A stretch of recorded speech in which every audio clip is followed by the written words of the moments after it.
कोल्हापूरच्या पट्टण कोडोलीत शिवप्रेमींनी परवानगी शिवाय बसवलेला छत्रपती शिवरायांचा पुतळा हटवला जाणार, तर पुतळा हटवल्यास तीव्र आंदोलन करण्याचा शिवप्रेमींचा इशारा.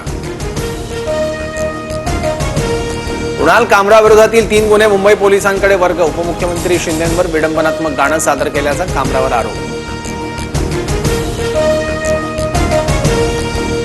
1 एप्रिलपासून वीज 10% स्वस्त होणार. महावितरण कंपनीच्या प्रस्तावानंतर महाराष्ट्र राज्य वीज नियामक आयोगाकडून वीज दर निश्चितीचे आदेश. मुंबईच्या तापमानात अचानक वाढ. मुंबईतील तापमान 36 अंशांवर. आजही मुंबईचा पारा चढाच राहण्याचा अंदाज. पुण्यात पाणी पुरवठ्याचा प्रश्न गंभीर. अनेक भागात पाणी पुरवठा विस्कळीत. नागरिकांचं थेट राज्य सरकारला साकडं. महाराष्ट्रात पुढील 4 ते 5 दिवस गडगडाटासह वादळी पावसाचा अंदाज. सिंधुदुर्ग, कोल्हापूर, सांगली आणि रत्नागिरीत येलो अलर्ट.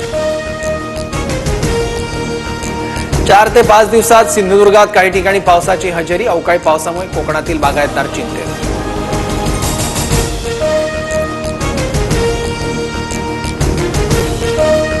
प्रस्तुत